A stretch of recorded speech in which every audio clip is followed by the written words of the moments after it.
गणेशोत्सवाला अवघे 15 ते 20 दिवस उरले आहेत आणि याच पार्श्वभूमीवर पुणे महापालिकेत आज गणेश मंडळाचे कार्यकर्ते, पदाधिकारी आणि जे प्रतिनिधी आहेत यांची प्रशासनासोबत बैठक झाली। माझ्यासोबत सध्या गणेश मंडळाचे सगळे कार्यकर्ते, प्रतिनिधी आहेत। या बैठकीत नेमके कुठले कुठले मुद्दे जे आहेत ते महत्त्वाचे चर्चेला गेले, कारण प्रामुख्याने सगळा मुद्दा हा डीजेचा होता, पण त्यासोबत जे महत्त्वाचे मुद्दे आहेत त्याच्यावर चर्चा झाली आहे। निश्चितपणे महत्त्वाच्या सगळ्या मुद्द्यांना स्पर्श झालेला आहे। डीजेचा मुद्दा हा काही पोलीस अधिकाऱ्यांनी कंपल्शन केल्यामुळे, म्हणजे स्पीकरच नको अशा पद्धतीची भूमिका घेतली असा एक समज सगळ्या कार्यकर्त्यांमध्ये गेला। नागपंचमीच्या दिवशी त्या घटना घडल्या, ज्या 2-3 मीटिंग घेतल्या त्याच्यामध्ये डीजे मुक्त म्हणता म्हणता स्पीकर मुक्त होण्याची वेळ आली असा कार्यकर्त्यांमध्ये तो मेसेज गेला। त्याच्यामुळे एवढ्या मोठ्या संख्येने कार्यकर्त्यांचा रोष या ठिकाणी दिसला। परंतु या ठिकाणी पोलीस सहआयुक्त उपस्थित होते आणि कार्यकर्त्यांनी स्वतःहून स्वेच्छेने त्यांनी सांगितले की आम्हाला प्लाझ्मा मुक्त गणेशोत्सव हवा आहे, कारण प्लाझ्माने लोकांच्या हार्टला, कानांना त्रास होतो। परंतु स्पीकर ही आवश्यक गोष्ट आहे, त्यामुळं स्पीकर हा एक अविभाज्य घटक आहे। निर्बंध मुक्त गणेशोत्सवामध्ये स्पीकर हा अविभाज्य भाग आहे, त्यामुळे तो मुद्दा झाला। आणि बाकीचे सगळे मुद्दे जे आहेत स्वच्छतागृहाचे, खड्ड्यांचे, कारण मुंबईत काल दुर्घटना आली, तर त्या दृष्टिकोनातून तातडीने उपाय करण्याचं आश्वासन महापौरांनी मान्यता दिलं। यंदाच्या गणेशोत्सवात प्लाझ्मा आणि प्रेशर मीडवर कायमची बंदी येणार नाही, नक्की आमचं सर्व मंडळाचं म्हणणं तेच आहे, पण इतर गोष्टीवरती बंदी आणू नये। त्याच्या मागे आम्हाला कोणतीही बंदी नव्हती, कारण त्यावेळेस निवडणुका जवळ आल्या होत्या, पण आता निवडणुका नसल्यामुळे मंडळांची काय गळचिपी होती की काय असं वाटायला लागलं आहे आम्हाला। दरवर्षीचा मुद्दा हाच आहे की काही झालं तरी डीजे आणि विसर्जन मिरवणुकांच्या वेळा याबद्दलच चर्चा होती। एकाच चर्चा होती। त्याच्या मागचं कारण काय आहे, जसं की मागच्या वर्षी गेले दोन वर्ष आधी एकनाथ शिंदे मुख्यमंत्री असताना त्यांनी महाराष्ट्र राज्यात गणेशोत्सव निर्बंध करा अशी घोषणा केली होती, तशीच निर्बंध मुक्त करा। आणि तो गणेशोत्सव हा कशा प्रकारे साजरा झाला हे सगळ्यांनी, संपूर्ण महाराष्ट्राने आणि पुणे शहराने बघितलं। तसंच आमचं जे आता सरकार आहे, देवेंद्र फडणवीसांना विनंती आहे की तुम्ही वरनं आम्हाला साकडं घालायची कोणासमोर गरज नाही आहे, कारण का गणेशोत्सव कार्यकर्ता हा नेहमी साकडं घालणार नाही कोणासमोर। त्यांनी स्वतःहून निर्णय दिला पाहिजे आणि निर्बंधमुक्त गणेशोत्सव हा पुणे शहरासह संपूर्ण महाराष्ट्र राज्यात साजरा झाला पाहिजे। बंद हे फक्त डीजेवर नकोय, लाऊड स्पीकरची मर्यादा जी आहे ती कुठे अजून फिक्स झालेली नाहीये, याच्याबद्दल काय?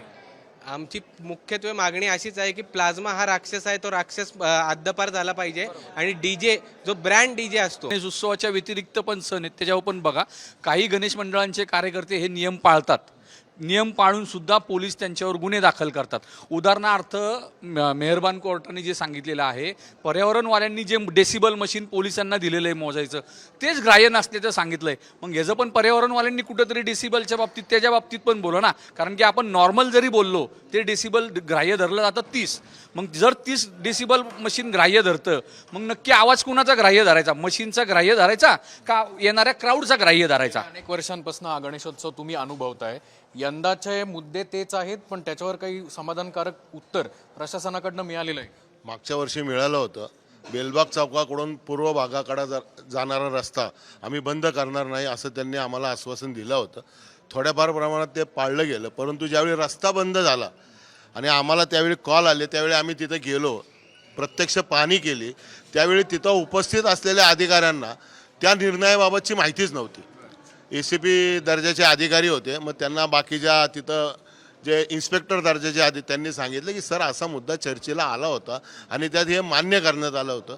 त्यानंतर त्यांनी तो रस्ता चालू केला आणि प्रामुख्याने आम्ही त्यांच्या गोष्ट लक्षात आणून दिली की रस्ता अडवणारी लोक ही पोलीस नसून एका सामाजिक संस्थेचे कार्यकर्ते होते, त्यांना तिथं नेमलं होतं। मग त्यांना कुणी नेमलं का? एखाद्या संस्थेने नेमून फक्त गर्दी त्या बाजूला न्यायची यासाठी नेमलं होतं का तो रस्ता अडवायसाठी नेमलं होतं? गणेश मंडळाच्या कार्यकर्त्यांकडनं एक आर्त हाक जी दिली की प्रत्येक वर्षी आपण तीच चर्चा करतो, प्रत्येक वेळेला तेच उत्तर आपल्याला प्रशासनाकडनं मिळतात, यामुळे यंदा तरी काहीतरी नवीन सुधारणा होईल अशी अपेक्षा आहे।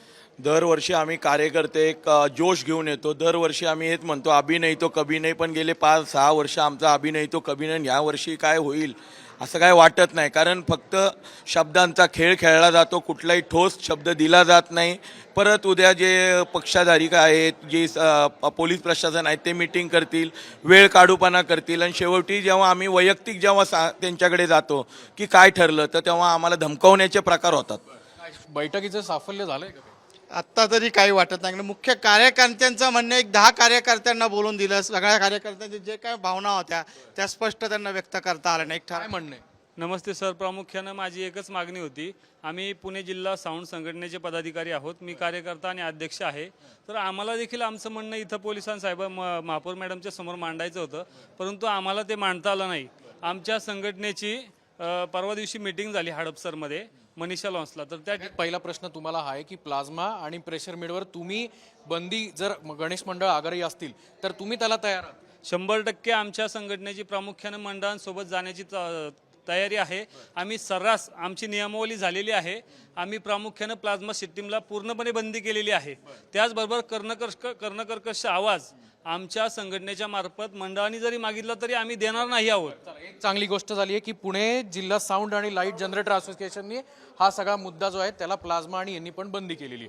आता विषय दुसरा येतोय की गणपती विसर्जनाच्या वेळा, आणि एक मुद्दा असा चर्चेला गेला की इतर विसर्जन मार्गाच्या याच्यावर पण बोलणी झाली. याच्यावर काय बात?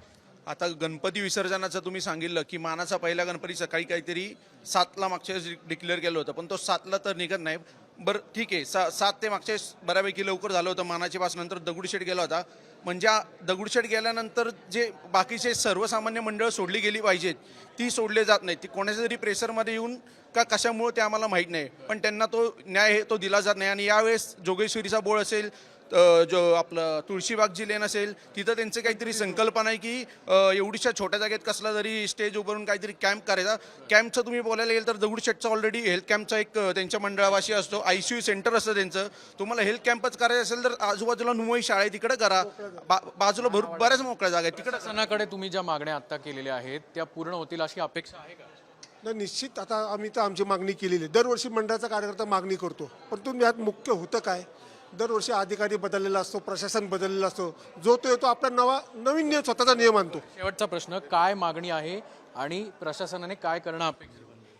निर्बंध मुक्त गणेश उत्सव, दहीहंडी उत्सव प्रशासनाने करावा, हीच आमची सगळ्या गणेश मंडळाची, दहीहंडी मंडळांची मागणी. ह्या वर्षी जर बेलबाग चौकात अडवलं गेलं, मग ते कोणाही मार्फत, तर पूर्व भागातली सर्व मंडळं बेलबाग चौकात येऊन सत्याग्रह करणार आहेत. ही आमची भूमिका आम्ही मंडळांच्या बैठकीत घेतलेली आहे. डीजेपासनं ते अगदी विसर्जनाच्या मिरवणुकांपर्यंतचे अनेक मुद्दे गणेश मंडळाच्या सामान्य कार्यकर्त्यांनी प्रशासनाला विचारलेत.